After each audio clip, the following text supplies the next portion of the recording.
Друзья, приветствую вас на канале Словения с Хельга Вайт. И перед тем, как мы начнем обсуждать новости уходящей недели, призываю вас подписаться на мой канал, поставить лайк этому видео и поделиться своим ценным мнением в комментариях.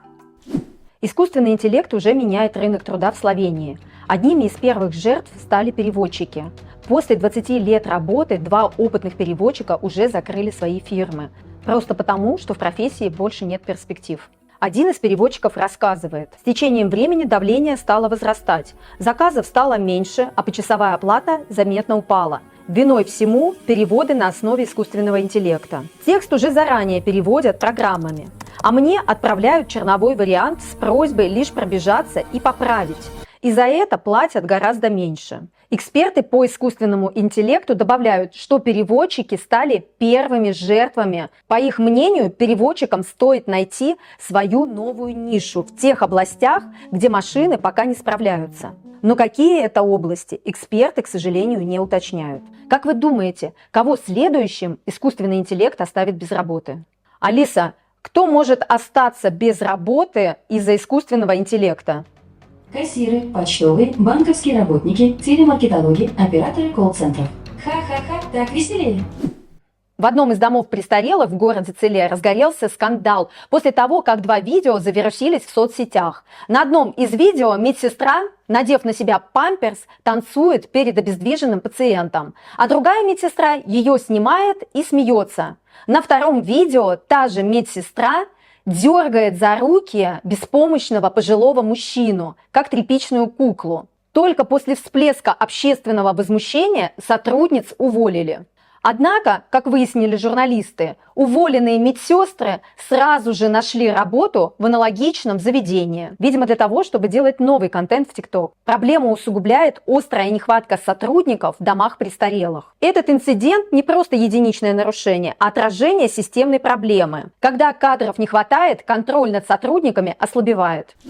Все чаще на железнодорожных путях Словении повторяются ужасающие случаи вандализма. На железнодорожной линии между Целье и Жалец произошел опасный инцидент. Рано утром пассажирский поезд врезался в металлическую конструкцию, которую неизвестные намеренно установили прямо на рельсах.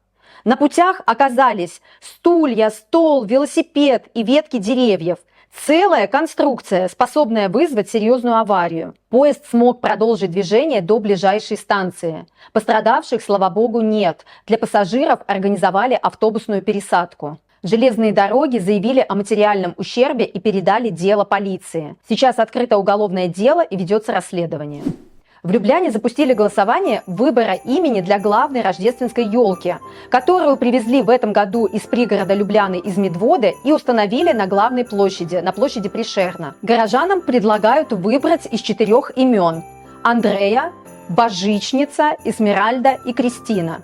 Божичница в переводе со славянского означает «рождественская». Андрея – такое имя предложили рабочие, которые спиливали эту елку. Возможно, так зовут жену лесоруба. А имена Эсмеральда и Кристина предложили в мэрии. Проголосовать можно в Инстаграме.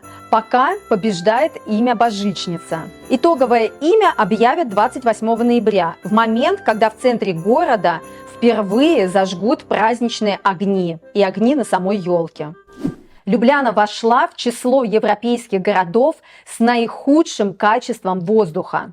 На это повлияла география столицы. Любляна находится в котловине. Также на качество воздуха повлиял увеличившийся за последние годы автомобильный трафик и дровяное отопление. Да-да, вы не ослышались, в столице Словении до сих пор многие дома отапливаются дровами. А помимо всего этого, в Любляне сейчас рассматривается строительство мусоросжигательного завода. Он может обеспечить теплом 20 тысяч домов и сэкономить миллионы евро на вывозе отходов. Но эксперты предупреждают, стопроцентной очистки не существует. Завод улучшит ситуацию с отходами, но усугубит качество воздуха и создаст дополнительный риск для здоровья граждан. Словенское государство одной рукой делает щедрые подарки своим гражданам в виде рождественских выплат.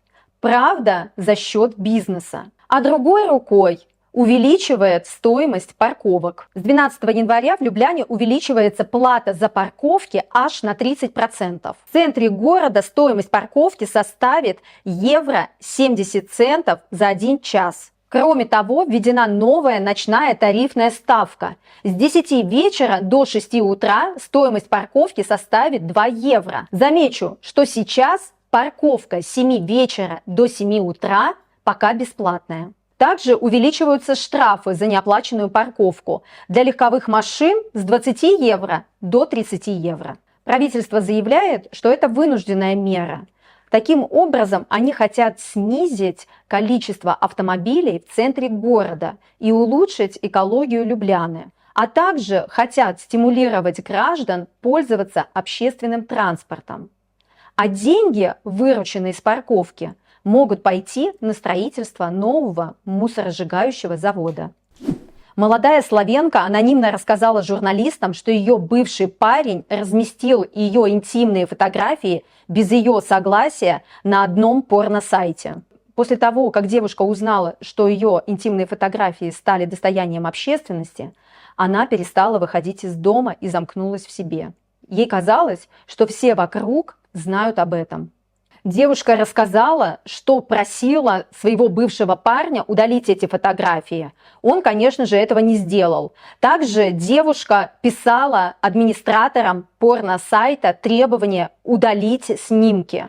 Администраторы просьбу девушки проигнорировали. Тогда девушка попыталась подать заявление в полицию, но полицейские не приняли этого заявления и начали насмехаться над ней, намекая на то, что где якобы была ее голова, когда она вообще делала эти снимки. Но девушка не отчаялась и провела свое собственное расследование. И выяснила, что в такой же ситуации оказались и другие девушки. Сейчас потерпевшие объединились, придали огласке данную ситуацию, обратились к адвокату, и только после этого полиция приняла от них заявление. Эксперты напомнили, вообще-то в Словении мстительная порнография давно считается уголовным преступлением. За публикацию подобных материалов без согласия можно получить до 3 лет тюрьмы. Также добавляют, что многие такие сайты зарегистрированы за рубежом, и это усложняет возможность удаления данного контента. Обращаюсь с просьбой к своему бывшему. Не выкладывай, пожалуйста, моих фотографий. Друзья, а если вы планируете переезжать в Словению и вам необходима помощь в оформлении всех необходимых документов, а также помощь в поиске жилья, смело пишите мне на электронную почту helga329@gmail.com. У наших соседей в Италии, в Венеции, появилась новая достопримечательность. Это дельфин, которого прозвали Мимо. Он уже несколько месяцев радует своим присутствием как местных, так и туристов. Ученые уже пытались отогнать дельфина в открытое море, но он отказывается покидать Венецию и обитает в районе площади Сан-Марко. Видимо, его там хорошо подкармливают. К сожалению, дельфин уже успел получить небольшие царапины, видимо, из-за моторных лодок. Ученые призывают не кормить и не беспокоить дельфина, не подвергая опасности ни его, ни себя. Друзья, и в конце традиционно новости погоды от Алисы. Алиса, какая будет погода в Любляне в понедельник? Завтра в Любляне от -2 до +6, дождь со снегом. Спасибо, Алиса. Друзья, подписывайтесь и ставьте лайки. Друзья, мы с Алисой очень рады вашим подпискам и лайкам. Пока-пока, до новых встреч!